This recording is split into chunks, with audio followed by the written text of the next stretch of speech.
நண்பர்கள் அனைவருக்கும் வணக்கம். கோல்டு குரு அப்படின்னு சொல்லிட்டு நீங்கள் யூடியூப் சேனலில் ஒருத்தரை பார்த்துருப்பீங்க. அவர் சமீபத்தில் இன்டர்வியூக்களில் பார்த்தீங்கன்னா ஒரு விஷயத்த சொல்லியிருப்பார். அதாவது ஒரு சவரன் தங்கம் அடுத்த ஆண்டு 2026 ஜூலை ஆகஸ்ட் மாதத்துக்குள்ளேயே பார்த்தீங்கன்னா 1,30,000 வந்துட்டு ரீச் ஆகிடும். ஒரு சவரன் பார்த்தீங்கன்னா 1,30,000க்கும் கிராம் பார்க்குறப்ப ஒரு 16,000 இல்லை 16,500 அப்படின்றத வந்துட்டு ரொம்ப ஈஸியாக ரீச் ஆகிடும். இன்னும் ஒரு 8 மாதத்துக்குள்ளேயே வந்துட்டு இந்த விலை வந்துடும் அப்படின்னு சொல்லிட்டு அவர் சொல்லியிருப்பார். நிறைய பேர் வந்துட்டு இந்த சந்தேகம் எனக்கும் இருக்க செஞ்சுது. உண்மையிலேயே அந்த அளவுக்கு தங்கம் உயருமா அப்படின்னு பார்க்குறப்ப ஹிஸ்ட்ரியில் இப்போ கடந்த ஒரு 2 வருஷமாக பார்த்தீங்கன்னா தங்கம் தாறுமாறாக ஏறி இருக்குது. அதை கம்பேர் பண்ணி தான் அவர் சொல்லியிருப்பார். அப்போ இன்றைக்கே பார்த்தீங்கன்னா இன்னும் 2025 முடியல. அதுக்குள்ளே இன்றைக்கே பார்த்தீங்கன்னா 1 கிராம் தங்கம் 13,000 ரீச் ஆயிடுச்சு. அப்போ அவர் சொன்ன மாதிரி கேல்குலேஷனில் பார்த்தா 2026 ஆகஸ்ட் மாதத்துக்குள்ளேயே உங்களுக்கு 16,000த்தையும் வருஷத்தோட எண்டுக்குள்ளே பார்த்தீங்கன்னா 17,000 18,000 இன்னும் கோல்டு கவுன்சில்லாம் என்ன சொல்லியிருக்காங்கன்னு பார்த்தீங்கன்னா 1 கிராம் தங்கம் 19,000 ரீச் ஆகும் அப்படின்னு சொல்லியிருக்காங்க.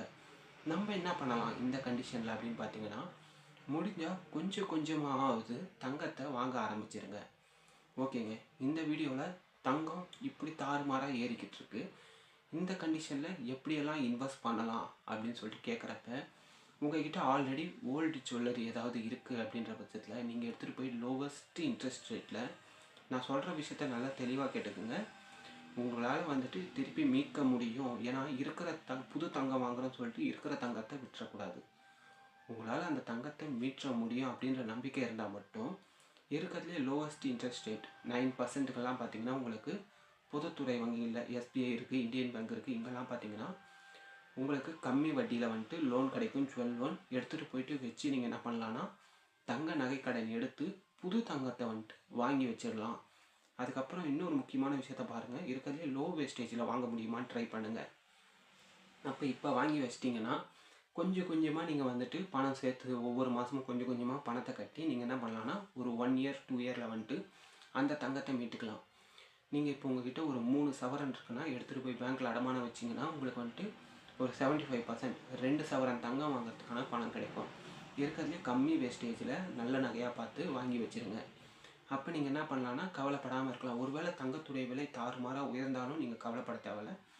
பெருசாக உயரல, அவங்க சொன்ன அளவுக்கெல்லாம் உயரல, வெறும் ஒரு 500 1000 தான், அது கூட உயரல அப்படின்னா கூட நீங்கள் வந்துட்டு கவலைப்படாமல் நிம்மதியாக இருக்கலாம்.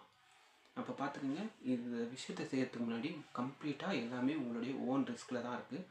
புது தங்கம் வாங்குறோன்னு சொல்லிட்டு பழைய தங்கத்தை வந்துட்டு விட்டுறாதீங்க. உங்களால் அதை கொஞ்சம் கொஞ்சமாக பணம் கட்டி மீட்க முடியும்னா மட்டும் ட்ரை பண்ணுங்கள். இந்த வீடியோ யூஸ்ஃபுல்லாக இருந்தால் இந்த வீடியோக்கு ஒரு லைக் போட்டு மறக்காமல் நம்ம சேனலை சப்ஸ்கிரைப் பண்ணிக்கோங்க. வேறு ஒரு யூஸ்ஃபுல்லான வீடியோவில் உங்களை வந்து சந்திக்கிறேன்.